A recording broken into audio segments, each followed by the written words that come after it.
آپ احباب سے صلوات پڑھتے ہوئے آگے تشریف لائیں محمد وآل محمد پر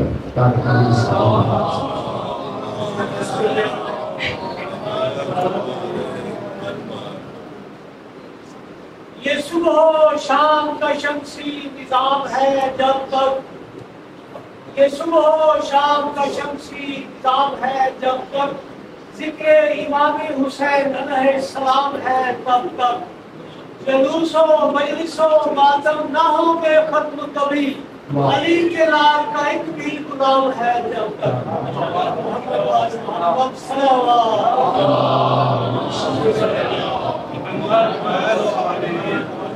اعوذ باللہ من الشیطان الرجیم، بسم اللہ الرحمن الرحیم، الحمد للہ الذی هدانا لهذا وما كنا لنهتدي لولا أن هدانا الله، لقد جاءت رسول ربنا بالحق، والصلاة والسلام على النبي الأمي والخاتم ما سبق والفاتح من خلق، المعن الحق بالحق ابي القاسم محمد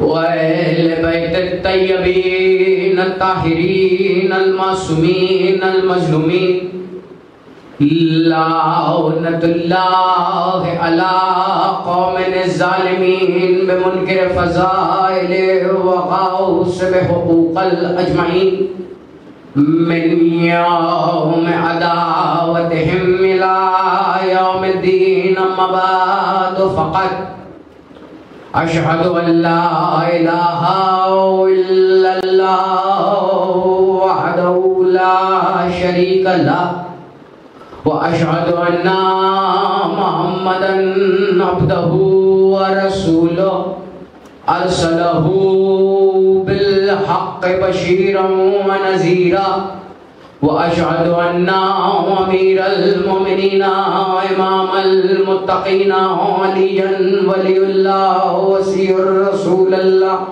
وخليفته بلا فصل، وأشهد أن فاطمة الزهراء الصديقة الكبرى، وأشهد أن أئمة المعصومين حجة الله إلى الخلق، وأشهد أن قائم آل محمد صلوات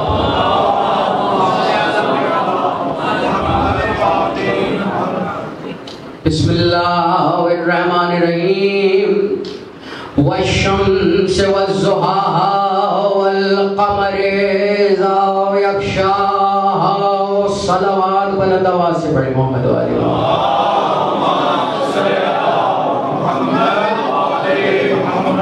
اس سے بلندر صلوات پڑھیں محمد والی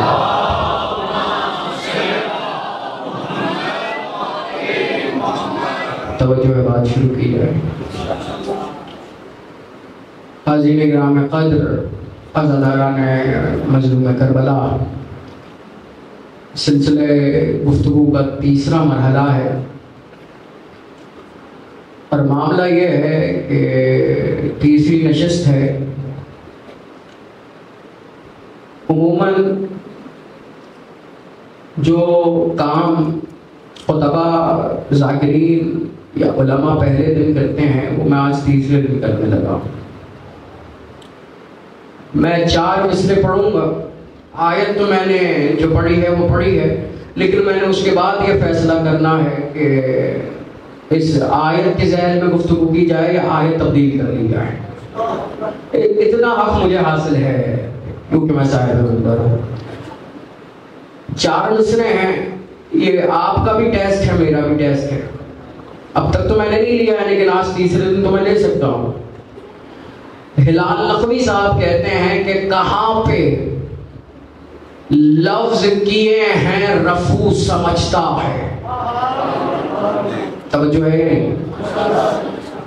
کہاں پہ لفظ کیے ہیں رفو سمجھتا ہے.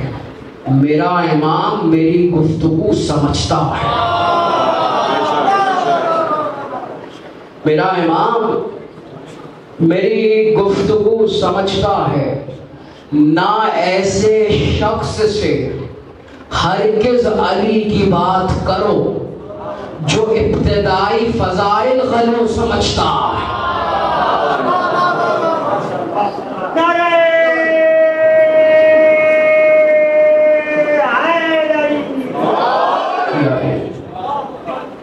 توجہ ہے؟ میرا دل ہے کیونکہ آج مخصوصی ہے جس بی بی کی، تو ذکر سرکار وفا کیا جائے. اور یہ بتانے کی تو ضرورت نہیں ہے کہ ابو الفضل العباس کا ایک لقب ہے تمنائے علی. ایسا ہی ہے، متفق ہیں اس لقب پر. اچھا، میں اپنے بزرگوں، اپنے عزیزوں، اپنے دوستوں کو ایک زحمت دینے لگا ہوں. میں آپ سے سوال کرتا ہوں کہ تمنا کا تعلق کس شے سے ہوتا ہے؟ تو آپ سب جواب دیں گے تمنا کا تعلق انسان کے نفس سے ہوتا ہے، کیونکہ تمنا نفس انسانی میں آتی ہے. اس کے بعد وہ دعا بھی بنتی ہے، حرف دعا بھی بنتی ہے. اب توجہ رہے. اب اگر جملہ ضائع نہ ہونے دیجیے گا، میں نے بڑے اہتمام کے ساتھ یہ ذکر شروع کیا ہے. اگر میرے مولا نے، جناب امیر نے، فاتح خیبر نے، شوہر بطول نے عباس کے پیدا ہونے کی دعا شب ہجرت سے پہلے مانگی ہے تو نفس بھی علی کا ہے، دعا بھی علی کی ہوگی. توجہ. لیکن اگر شب ہجرت کے بعد علی نے عباس کو مانگا ہے تو پھر یہ مانو جس کا نفس ہے اسی کی خواہش ہے عباس. جس کا نفس ہے اسی کی خواہش ہے عباس. اور دیکھیے، مجھے نہیں معلوم کہ اس شہنشاہ کا کیا رتبہ ہے، لیکن میں اتنا ضرور جانتا ہوں کہ 7 معصوموں نے اپنے اپنے دور امامت میں ایک حدیث ارشاد فرمائی ہے. حوالے کروں حدیث آپ کے، اور وہ حدیث کیا ہے؟ اگر کسی شخص کی کوئی دعا قبول نہ ہو رہی ہو تو وہ ہمارے جد عباس کا واسطہ دعا میں دے. توجہ، اس مقام پر رک جائیے. ابھی آتا ہوں میں آیت کی طرف. دیکھیے، ہو سکتا ہے کوئی یہ سوچے امام وقت کہہ رہا ہے، کسی ذاکر، کسی شاعر، کسی ادیب کے جملے اور ہوتے ہیں، حجت اللہ کے جملے اور ہوتے ہیں. مولا کہہ رہے ہیں اگر کسی کی کوئی دعا قبول نہ ہو رہی ہو تو وہ میرے جد عباس کا واسطہ دعا میں دے. اور پھر اس چیز کی ضمانت لی، کہا یا تو دعا قبول ہو جائے گی اور اگر نہیں بھی ہوگی تو میں معصوم امام جعفر صادق کہہ رہے ہیں میں اس بات کی ضمانت لیتا ہوں کہ وہ دعا اس کے حق میں بہتر نہیں ہوگی اگر قبول نہ ہو رہی ہو، اور اس دعا میں جو وہ مانگ رہا ہے اس سے بہترین اللہ اسے ابو الفضل کے وسیلے سے عطا کر دے گا. بڑی توجہ رہے. اب اگر دل ہے تو میں آیت کا ترجمہ پیش کروں. ہے دل؟ اور دیکھیے عموماً ہوتا یہ ہے کہ بات شروع آیت سے ہوتی ہے، لیکن مجھے تمہید ضرور باندھنی تھی کیونکہ ذکر وفا ہے. اور الحمدللہ مکتب اہل بیت کے ماننے والوں کو ذکر سرکار وفا سے کوئی الجھن تو نہیں ہونی چاہیے، کیونکہ الحمدللہ سب ابو الفضل کے غلام بیٹھے ہوئے ہیں. والشمس والضحاها والقمر اذا ترجمہ آپ کے حوالے ہے، لیکن ترجمے سے پہلے ایک موقع یاد دلانا ہے اور 2 باتیں کرنی ہیں. اب یہ آپ کی مرضی ہے آپ کیسے وصول کرتے ہیں، لیکن اس کے بعد میں یہ فیصلہ کروں گا کہ مجھے ابو الفضل پہ کیا پڑھنا ہے یہاں اور کتنی دیر پڑھنا ہے۔ معروف ترین سورہ ہے قرآن کا، معروف ترین آیتیں ہیں، ایسا ہی ہے، اور آسان ترین آیتیں ہیں۔ وَالشَّمْسِ وَالضُّحَاهَا، قسم ہے سورج کی اور قسم ہے اس کی روشنی کی۔ بڑی توجہ رکھیے گا، اگلی آیت کا ترجمہ کرنے سے پہلے ایک موقع میں یاد دلا دوں، اور جس کے سمجھ میں آ گیا بس آج کی مجلس کا تحفہ اس کے لیے ہو گیا۔ صفین کا میدان ہے، صفین کا میدان ہے، ایک خیمہ ہے جس میں آگے حسین برآمد ہو رہے ہیں، پیچھے عباس آ رہے ہیں۔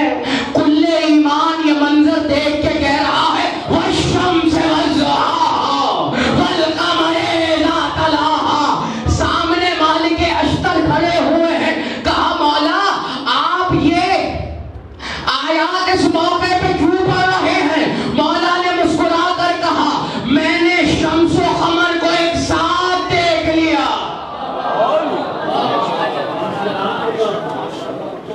میں نے شمس و قمر کو، اور اللہ اکبر، ان آیات کو اگر سمجھنا ہو نا آپ کو تو 3 اور 4 شعبان کو سمجھا گئی ہے، جب پہلے سورج کی آمد ہوئی ہے، پہلے سورج کی آمد ہوئی ہے، اس کے بعد قمر آیا ہے۔ جملہ یوں کہہ دوں کہ پہلے امامت کے شمس کی آمد ہے اور اگلے ہی دن، اگلی ہی تاریخ کو وفاؤں کے چاند کی آمد ہے۔ بس ترجمہ آپ نے بہت اچھا سنا، لیکن جناب امیر نے جس انداز سے اس آیت کا ترجمہ بیان کیا ہے، اللہ اکبر، جملہ کہوں اگر ضائع نہ ہو، عموماً ترجمہ سنایا جاتا ہے، علی نے صفین کے میدان میں ترجمہ دکھایا، صفین کے میدان میں ترجمہ دکھایا ہے کہ دیکھو اگر اللہ کے شمس و قمر دیکھنے ہو۔ دیکھیے ایک بات میں آسان کروں، پورے قرآن میں اللہ نے جتنی قسمیں کھائی ہیں ان سب اقسام کا کوئی نہ کوئی مقصد ہے۔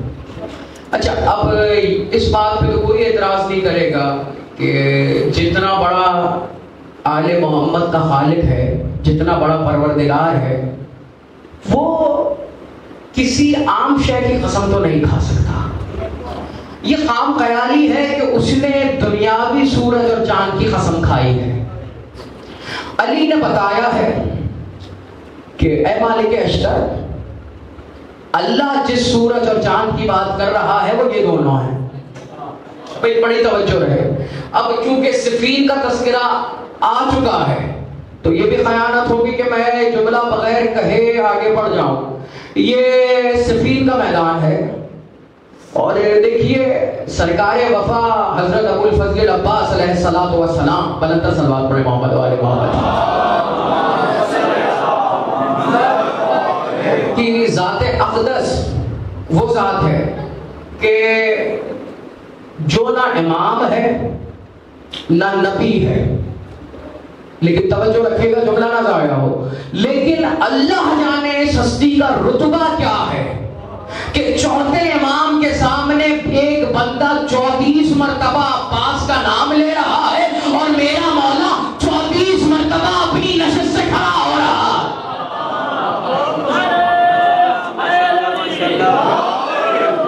34 مرتبہ، 1-2 مرتبہ نہیں، اور پھر جملہ کہا سن تو میرا امتحان نہ لے، تو قیامت تک میرے چچا کا نام لیتا رہے گا اور میں اپنی نشست سے اٹھ کر تعظیم کرتا رہوں گا۔ جملہ کہہ دوں اگر گرا نہ گزرے، اگر تعظیم ابو الفضل سیکھنی ہے تو سجاد سے سیکھو۔ یہاں لبوں پر کسی کے نام آیا وہاں نشست سے کھڑا ہو گیا۔ کم سے کم تعظیم عباس کا حق یہ ہے، معصوم نے بتایا ہے، اور یہ صرف امام زین العابدین کی ذات سے منسوب نہیں ہے واقعہ، 3 اماموں کے ساتھ یہی ہوا ہے۔ سرکار زین العابدین سے منسوب یہی واقعہ ہے. امام کاظم کے دور میں یہی واقعہ ہوا ہے کہ 2 صحابی آئے ہیں اور انہوں نے سرکار وفا کا ذکر کیا ہے اور امام اپنی نشست سے کھڑے ہو گئے. اور اس کے بعد سرکار امام حسن عسکری علیہ السلام مولا کے نام پہ بلندر صلوات پڑھیں محمد و آل محمد.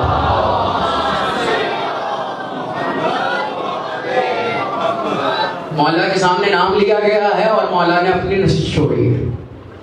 اور جس نے ذکر کیا ہے اس نے کہا ارے مولا آپ کیوں کھڑے ہو رہے ہیں؟ تو مولا نے کہا میں تمہارے احترام میں کھڑا نہیں ہو رہا. بھائی بڑی توجہ ہے. اس جملے کی ضرورت اس لیے تھی کیونکہ مولا کو معلوم تھا کہ تاریخ لکھنے والا مورخ کتنا غیر ذمہ دار اور بغض کا مارا ہوا ہوگا. بھائی ہو سکتا ہے کہ کوئی کہہ دیتا کہ فلاں صاحب تشریف لائے تھے, مولا ان کی تعظیم میں کھڑے ہوئے ہیں. اچھا ایسا نہیں ہوا ہے کہ آپ کی تاریخ میں نام بھی بدلے گئے, اعمال بھی بدلے گئے, لیکن کمال یہ ہے اہل بیت کا کہ واقعے کی پختگی کو اس طرح مضبوط کر کے پیش کرتے ہیں کہ رد و بدل ہو نہیں سکتا. اور وجہ بتائیے, دیکھیں 3 کے 3 معصوم ابو الفضل العباس کے نام پہ سے کھڑے نہیں ہو رہے بلکہ اپنے کھڑے ہونے کو جسٹیفائی کر رہے ہیں. انہوں نے کہا کہ ہمارے جد کا رتبہ یہ ہے.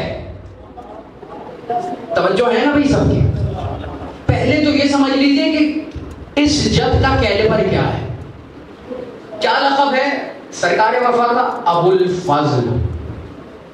متفق ہے نا بھائی اس لقب پہ؟ تو اچھا کئی لوگ سمجھتے ہیں اور کئی ذاکرین خطبہ کیونکہ ممبر سے پڑھ بھی دیتے ہیں کہ جی سرکار وفا کے مولا عباس کے بیٹے کا نام فضل تھا. علی بھائی آگے تشریف لائے گیا, صلوات پڑھیں محمد و آل محمد. کہ جی مولا عباس کے بیٹے کا نام فضل تھا تو اس لیے ابو الفضل. میرے بھائی بیٹا کب پیدا ہوا ہے اور لقب عباس کو 4 شعبان کو ملا ہے. زمین پر آئے ہیں, شہزادی نے کنیت پوچھی ہے بابا سے یعنی جناب امیر سے کہ بابا میرے اس بھائی کی کنیت کیا ہے؟ تو جناب امیر نے کہا ابو الفضل. نہیں ابھی بھی میں بات نہیں پہنچا سکا. دیکھیے فضل کیا ہے پہلے یہ سمجھ لیجئے تب ابو الفضل سمجھ میں آئے گا. زمین فضل, آسمان فضل, روٹی فضل, پانی فضل, انبیاء فضل, ملائکہ فضل, عرش فضل, کرسی فضل اور عباس ابو الفضل.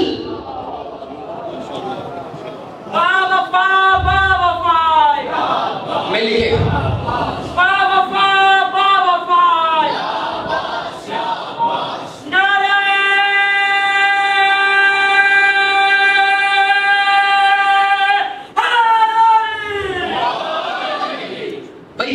فضل ہے کائنات کی, اور علی کا یہ بیٹا ابو الفضل ہے. اور کس اہتمام کا ابو الفضل ہے؟ ابو الفضل. اور سرکار دیکھیے آپ کے مذہب کی بہترین کتاب ہے سرکار ابو الفضل العباس پہ, خصائص العباس, جو سرکار کلباسی نے لکھی ہے.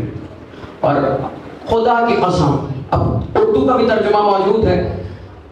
یہ کتاب میری درخواست ہے میرے نوجوان دوستوں سے کم از کم کی ضرور پڑھیں. قصص العباس یعنی وہ خصوصیت جو صرف عباس کو ملی ہے اور کسی کو نہیں ملی. توجہ رکھیے گا. اس کتاب میں سرکار کلباسی نے ایک عجیب بات لکھی ہے.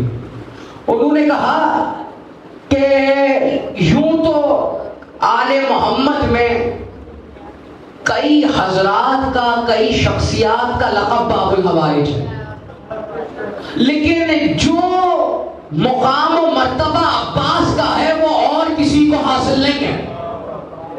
اس کی وجہ آپ جانتے ہیں. دیکھیے میں خطیب یا ذاکر بات میں ہوں, پہلے شیعہ ہوں, اور الحمدللہ آپ بھی شیعان حیدری کر رہے ہیں. تو یہ آپ کا دل گواہی دے گا. یہاں آپ کے اوپر کوئی مصیبت آئی, وہاں آپ کی زبان پہ عباس کا نام آیا. بھائی توجہ رکھیے گا, ایسا ہوتا ہے یا نہیں ہوتا؟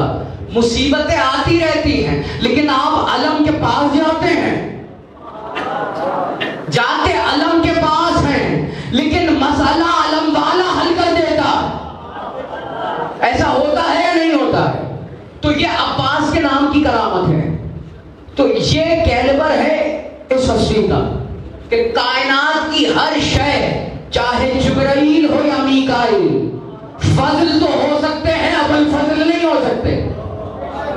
اور یہ شہزادہ ابل فضل ہے, فضائل کا باپ. تو دیکھیں کوئی اور اگر کہتا تو بات چل بھی جاتی.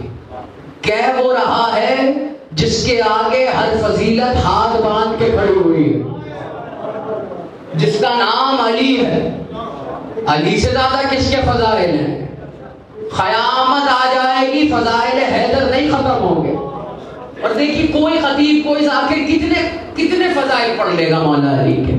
ابھی تو فضائل کو شروع ہی نہیں ہوئے ہیں. فضائل تو تب شروع ہوں گے جب علی کا لال کعبے کو منبر بنا کر اپنے نانا کے فضائل پڑھے گا. ابھی تو فضائل شروع ہی نہیں ہوئے ہیں بھائی, اور اس میں گھبراہٹ ہے. آپ فضائل تو تب ہوں گے جب زبان معصوم کی ہوگی اور تذکرہ بھی معصوم کا ہو. یہ تو پیشوانی ہے.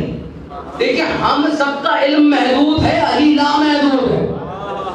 اور وہ علی نماز شب میں دعا کر رہا ہے کہ مجھے عباس عطا کر. دیکھیے اس مقام پر رک جائیے. بسم اللہ. واہ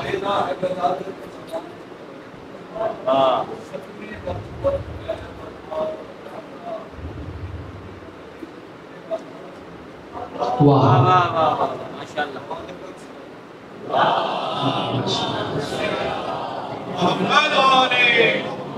بھائی توجہ ہے یا نہیں ہے؟ الحمدللہ سلامت ہے. ابو الفضل عباس. دیکھیے دعا وہ مانگ رہا ہے جس کو حسن اور حسین جیسے بیٹے بغیر دعا کے ملے ہیں. بھائی اپنی سماعتوں کا معیار ذرا بلند کیجیے. حسن اور حسین جسے بغیر دعا کے مل رہے ہوں, وہ باپ دعا کر رہا ہے کہ مجھے عباس عطا کر. دیکھیے میرے بھائی نے 4 مصرے پڑھے ہیں, ابھی 2 شعر میں پڑھتا ہوں اگر آپ چاہیں تاکہ بات آسان ہو. ہندوستان کا ایک شاعر ہے اور مولا اس کی حیات کو طویل کرے, جناب فخری مریٹھی صاحب ایک شاعر ہیں ہندوستان کے اور بڑے مشہور شاعر ہیں. انہوں نے اس مضمون کو عجیب انداز سے باندھا ہے. وہ کہتے ہیں اللہ کی مرضی کے خریدار ہیں حیدر. اب ذرا رکیں, میں نے جہاں سے بات شروع کی تھی وہیں پہ لے آیا ہوں اور مصروں کو میں روکتا ہوں. بھائی دیکھیے دعا کا تعلق ہوتا ہے خواہش سے, خواہش کا تعلق ہوتا ہے نفس سے. اور اگر شب ہجرت سے پہلے دعا کی گئی ہے عباس کی تو یہ دعا بھی علی کی ہے, نفس بھی علی کا ہے. لیکن اگر شب ہجرت کے بعد عباس کی خواہش کی جا رہی ہے تو نہ دعا علی کی رہ گئی نہ نفس علی کا رہ گیا, نفس بھی اس کا ہے جس کی دعا ہے. اور یہ بتانے کی ضرورت نہیں شب ہجرت میں علی نے مرضیاں خرید کر اپنا نفس بیچ دیا تھا. نفس بک چکا.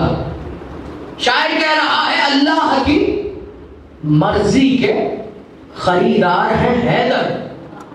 پھر روز نمازوں میں یہ کیا مانگ رہے ہیں؟ نہیں جو نہیں سمجھے ہیں وہ مجھے مسئلہ بتائیں یا تائید کریں. اللہ کی مرضی کے خریدار ہیں حیدر, پھر روز نمازوں میں یہ کیا مانگ رہے ہیں؟ دنیا کو عطا کرتے ہیں منہ مانگی مرادیں. دنیا کو عطا کرتے ہیں منہ مانگی مرادیں. کچھ خاص ہے جو شیر خدا مانگ رہے ہیں. شیر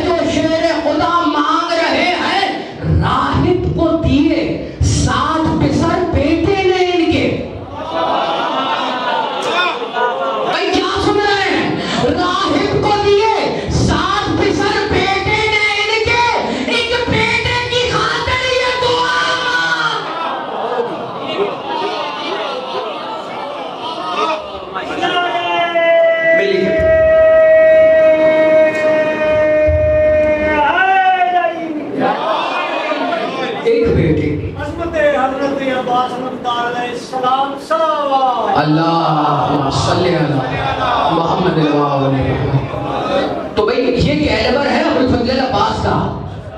مانگنے والا بھی علی ہے اور جس سے مانگا جا رہا ہے وہ بھی علی ہے.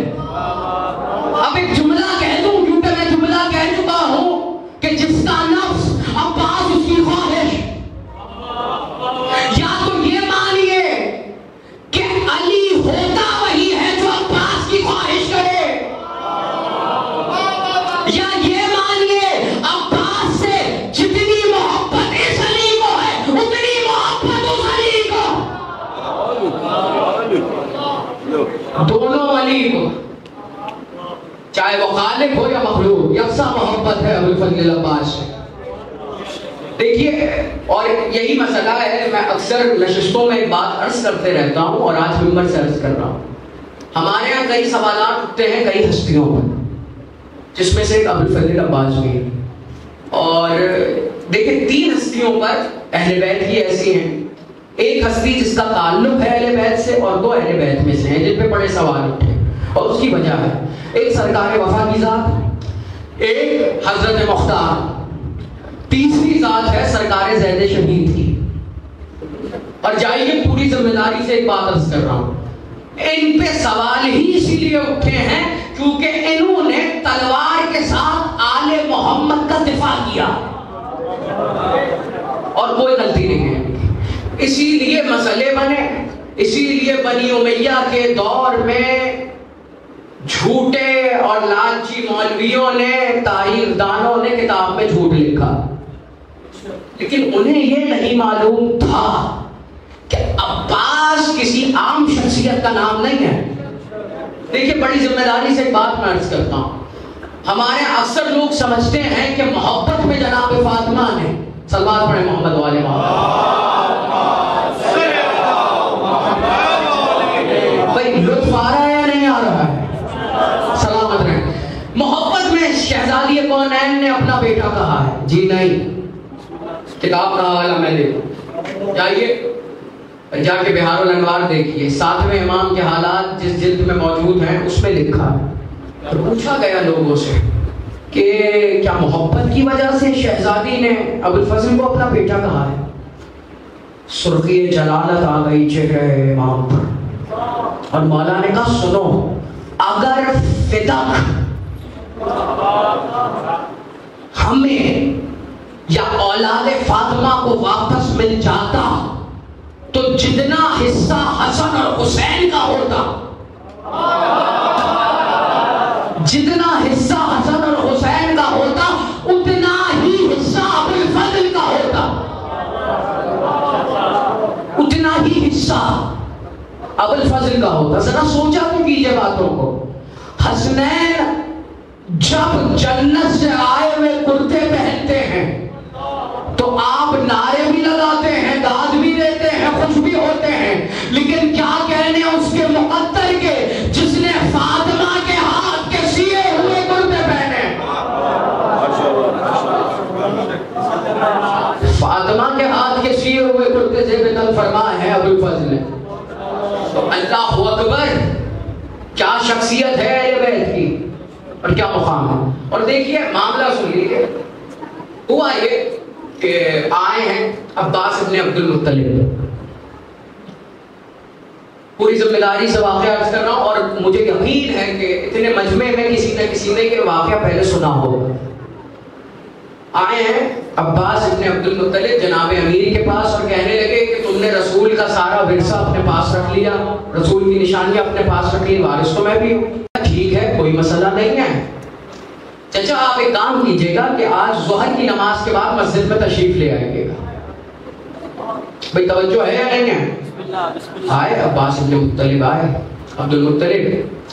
عباس ابن عبد المطلب جیسی آئے، جناب امیر نے سامنے رسول کی زرا رکھی، عبا رکھی، قبا رکھی، وہ تلوار رکھی جو آئی نبی کے لیے تھی، چلائی علی نے ہے۔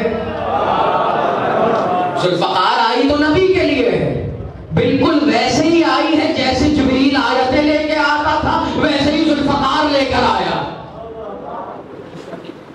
اور اب یہ تو بتانے کی ضرورت نہیں ہے کیا قصیدہ پڑھتے ہوئے آیا تھا، لا فتح لا سیف الا ذوالفقار۔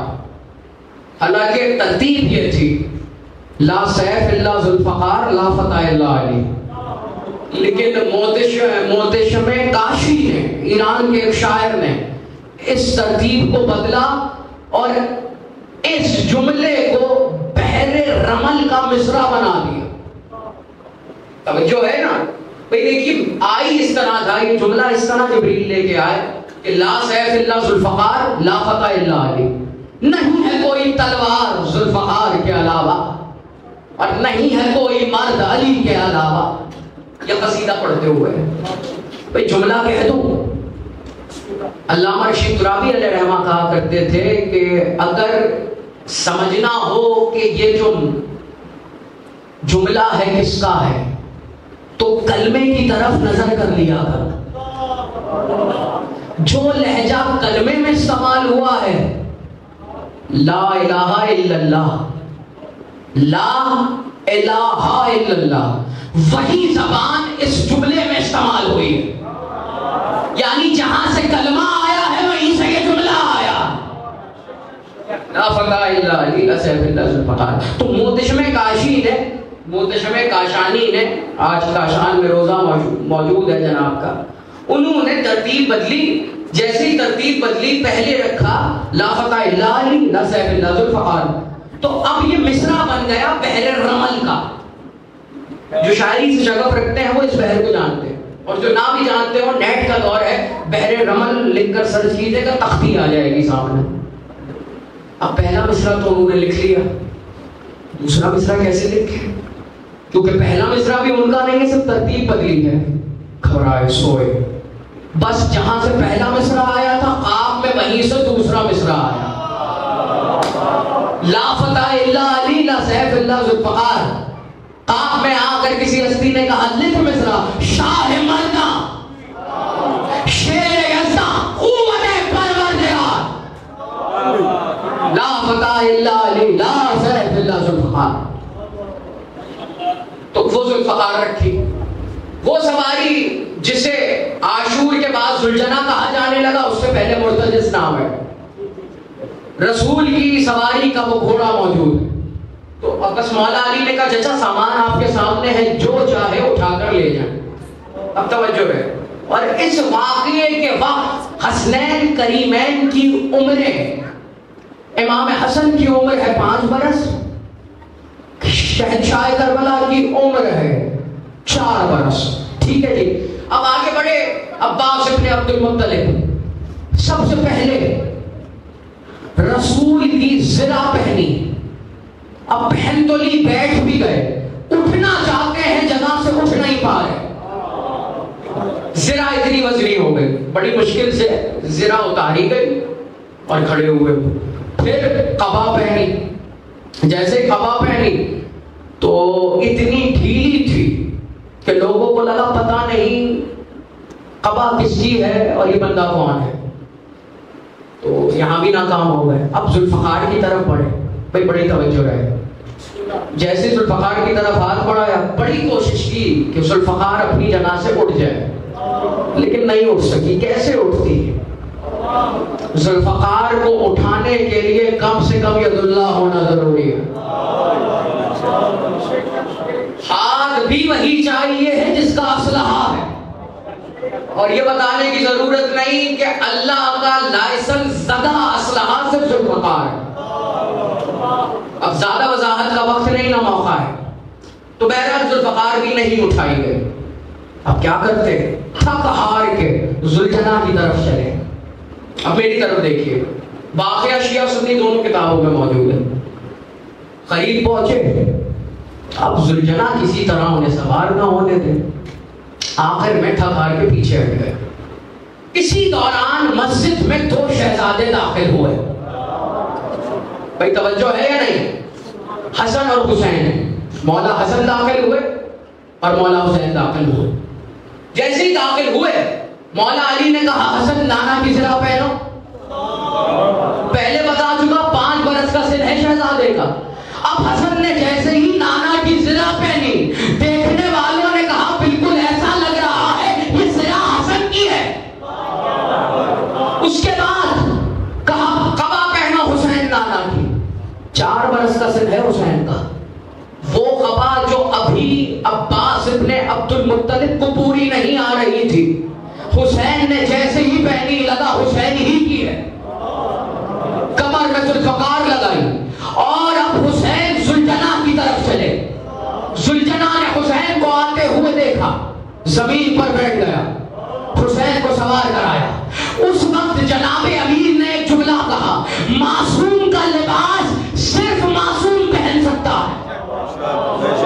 بھئی کیا سن رہے ہیں آپ؟ جملہ تو اب کہنا ہے مجھے. صفین کا میدان تھا، صفین کا میدان تھا. علی نے یہ ارادہ کیا کہ آج جنگ رسول کے بیٹے نہیں بلکہ میرا بیٹا لڑے. اپنے خیمے میں عباس کو بلایا. علی نے اپنی قبا عباس کو پہنائی، اپنی قبا عباس کو پہنائی، اپنی زرہ عباس کو پہنائی، اپنا ہاتھ عباس کے سر پہ رکھا.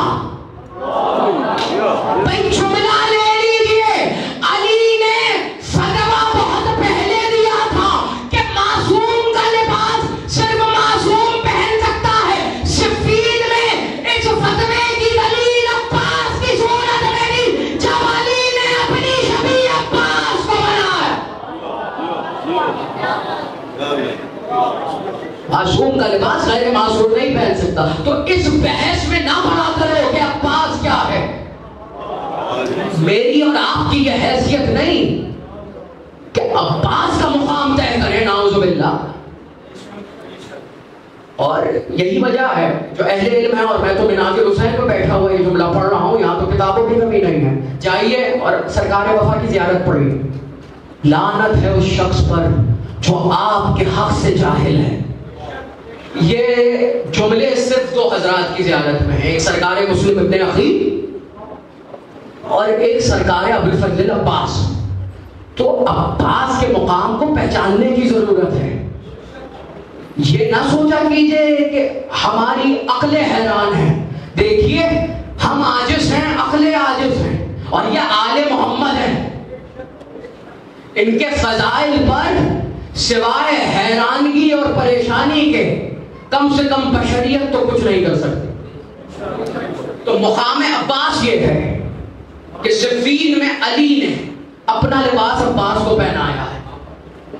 اور اب یہ بتانے کی ضرورت تو نہیں ہے کہ میں جملہ انگریزی کا استعمال کر رہا ہوں سمجھانے کے لیے. اتنا فٹ لباس تھا، یعنی اتنا زیب دے رہا تھا کہ وہ دشمن، جملہ ظاہر تو نہیں ہوگا، وہ دشمن جن کو علی نے زندگی بھر میدان جنگ میں فرار کروایا ہے، دوڑ لگوائی ہے، جن کو یہ رات کے سوتے وقت بھی جو علی اور علی کا سراپا نہیں بھول سکتے، انہوں نے بھی جب عباس کو دیکھا تو کہا یہ علی ہے،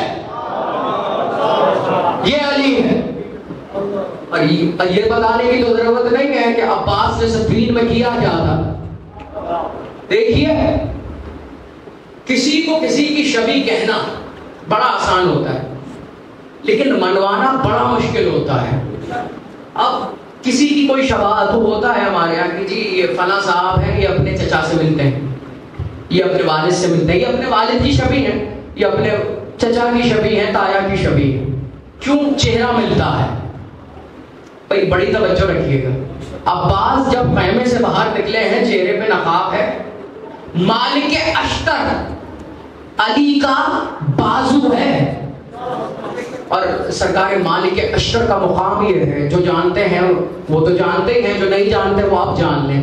جناب امیر نے کہا ہے جیسے میں رسول کے لیے ہوں ویسے مالک اشتر میرے لیے ہے. اللہ اکبر. یہ مقام ہے مالک کا، کیونکہ مالک نے زندگی بھر علی کے علاوہ کسی کو دیکھا ہی نہیں ہے. وہ مالک دن میں عباس کو دیکھ کر نہیں پہچان پایا کہ یہ علی ہے یا عباس ہے، تو پھر دشمن کیا پہچانتے؟ اور دیکھیے جیسے ہی جنگ اپنے نفس النہار پر پہنچی، میں منزل سے قریب ہو رہا ہوں، جیسے ہی جنگ اپنے نفس النہار پر پہنچی اور پورا لشکر امیر شام کا تتر بتر ہو گیا، یعنی میمنہ میسرے میں چلا گیا، میسرہ میمنے میں آ گیا، اور قلب لشکر کا کوئی ادا پتہ ہی نہیں ہے۔ بس ایک صدا گونج رہی ہے کہ علی چہرے پہ نقاب ڈال کر آج جنگ کرنے آ گئے، اور جیسے ہی یہ نعرے جناب امیر کے خیمے تک پہنچے، علی کی چہرے پہ مسکراہٹ آئی، آواز دی خنبر ہمارا گھوڑا لایا جائے۔ خنبر یہاں گھوڑا لے کر آگے بڑھا، علی وہاں ذوالفقار لے کر آگے بڑھے۔ اب تک صفین کے میدان میں ایک علی کا سامنا تھا، لیکن جیسے ہی جناب امیر صفین کے میدان میں آئے تو میمنے میں بھی یہ شور مچا کہ علی ہے، میسرے سے بھی یہ شور اٹھا علی ہے۔ اللہ اکبر!